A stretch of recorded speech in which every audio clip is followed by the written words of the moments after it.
Supreme court के chief justice ने गोधरा दंगे के सारे केस को विड्रॉ कर लिया है। इससे पहले यूपी में जब योगी आदित्यनाथ सीएम बने थे तो उनके ऊपर जितने केस लगे थे सबको उन्होंने विड्रॉ कर लिया था।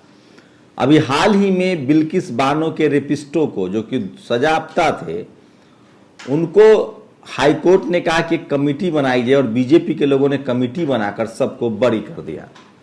आए दिन लगातार बीजेपी समर्थक, आरएसएस समर्थक लोगों के हत्या करने के बाद माला पहनाने, अगर पीड़ित मुसलमान है तो उसको महिमा मंडित करने की तस्वीरें, खबरें सामने आती रही है। सवाल है कि क्या अब इस देश में बनाना रिपब्लिक वाला मामला है? अब क्या फिर से झुंडों का शासन होगा, कबीलाई शासन होगा, और जो जिस इलाके में बाहुबली होगा, हथियारबंद होगा, जिसके पास जितने लोग होंगे उसका राज चलेगा? यही सब होता था इस देश में संविधान लागू होने से पहले, जब अंग्रेज आए और अंग्रेजों ने कब्जा कर लिया। यही सब होता था मुगल के आने से पहले, जब मुगलों ने कब्जा कर लिया। हम लोग टुकड़ों में बटे हुए थे, जाति और धर्म के नाम पर सरकारें चलती थी, राजा होते थे और देश गुलाम होता गया। नमस्कार, मैं शंभू कुमार सिंह और आप देख रहे हैं नेशनल दस्तक। तो क्या 75 साल बाद ये सब चीजें आपको देखने को मिल रही है? बिना किसी ट्रायल के दोषियों को छोड़ा जा रहा है, सारे केस विड्रॉ हो रहे हैं। जस्टिस यूयू ललित, उनके नाम पर कई सारे दाग रहे हैं। SC/ST एक्ट को लेकर भी उन्हीं का फैसला आया था। दिलीप मंडल ने इसको विस्तार से लगातार सोशल मीडिया पर लिखा है कि ये वो जज हैं जिनके फैसले पर हमेशा सवाल खड़े हुए हैं।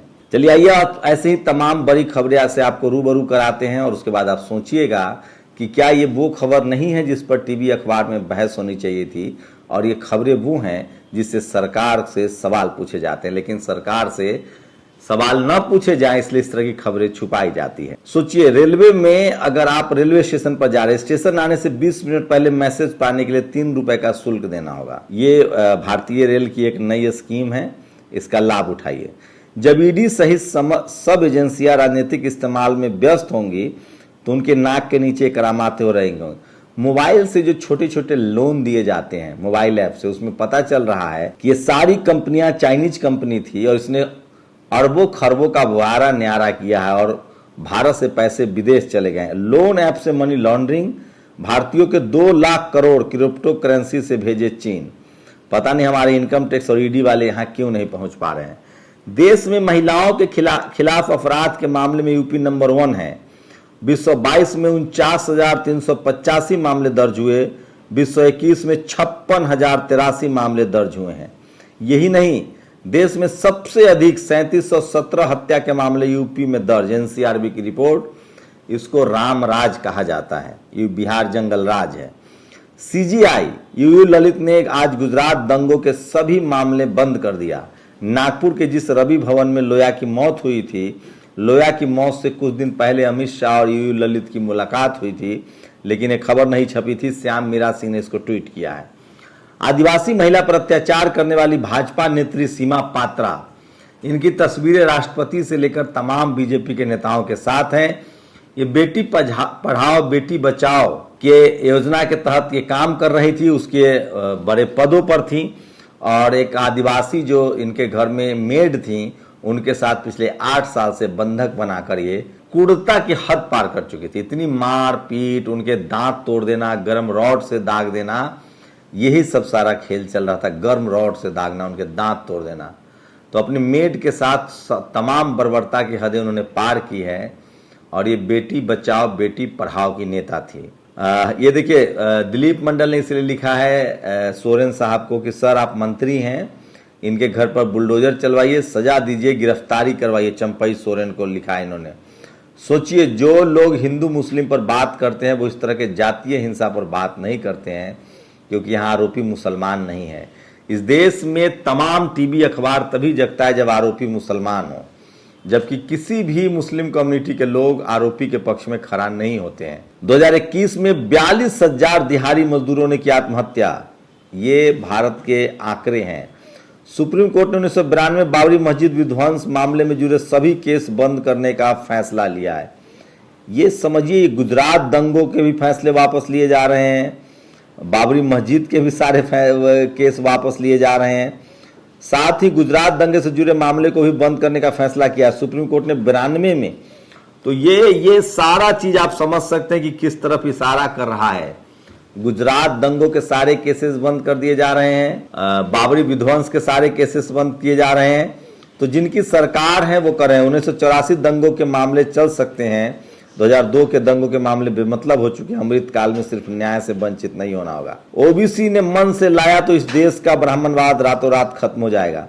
एक चिट्ठी सोशल मीडिया पर बहुत ज्यादा वायरल हो रही है। ओबीसी हिंदूज हैव बाइकॉटेड ब्राह्मण पुजारीज फ्रॉम इनवाइटिंग इन कथा marriages and all other rituals also issuing. एक शुभम शर्मा ये लगातार इस तरह की खबरें शेयर करते हैं। 2100 रुपया फाइन हो जाएगा, पंचों ने फैसला किया है। मध्य प्रदेश की खबर है। ओबीसी के लोग अब इस तरह के चीजों के विरोध में खड़ा होने लगे। जब से एक लोधी समाज के, प्रीतम लोधी शायद उनका नाम है, उनके खिलाफ जिस तरह से जहर बोया जा रहा है, ओबीसी में बड़ी जागरूकता आई है। और ओबीसी जो वहाँ का संगठन है, सुप्रीम कोर्ट के नए सीजीआई यूयू ललित ने गुजरात दंगों से जुड़े सभी मामले को बंद कर दिया है। और झारखंड के रिटायर्ड आईएएस की पत्नी और भाजपा नेत्री सीमा पात्रा ने घर में काम करने वाली मेड सुनीता पर बेहिसाब जुल्म किए हैं।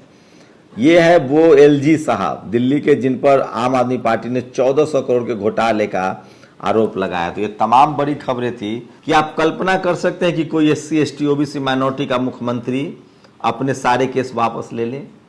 सुप्रीम कोर्ट से फैसले आ रहे हैं इस तरह के। इसके संकेत बहुत गंभीर है, बहुत खतरनाक हैं। निर्दोष को फंसाया जाएगा और दोषियों को बचाया जाएगा। फर्क इतना है कि आपकी जाति और धर्म देखी जाएगी और उसके बाद आपकी पार्टी देखी जाएगी। कोलिजियम सिस्टम के खिलाफ इसीलिए आपको बोलना होगा। और मैं बार बार कह रहा हूं कि इस देश में आरक्षण जो है वो कोई गरीबी उन्मूलन प्रोग्राम नहीं था, वो डाइवर्सिटी का मसला था। हर जाति धर्म और मजहब के लोग वहाँ होते तो इस तरह के फैसले नहीं आते। लेकिन चूंकि एक ही विचारधारा, एक ही आइडियोलॉजी के लोग हर जगह सिस्टम में बैठे हुए हैं, तो इसी तरह के फैसले आएंगे। तो सोचिए, आज इकोनॉमिक वीकर सेक्शन के रिजर्वेशन पर सुनवाई थी और 30% आरक्षण मांग रहे हैं, जबकि जाति जनगणना अब तक नहीं हुई है। और आपको बता दें कि भारत में सबसे ज्यादा तिरुपति बालाजी मंदिर में आमदनी होती है। तमिलनाडु की सरकार की कोशिश थी कि तमाम संपत्ति को सरकार के हवाले किया जाए और तमाम जाति के लोगों को मंदिर में पुजारी बनाया जाए। कोर्ट ने इस पर रोक लगा दी है। तो ये तमाम बड़ी खबरें थी जो सोशल मीडिया पर वायरल हैं। अपनी प्रतिक्रिया जरूर दीजिए। शुक्रिया।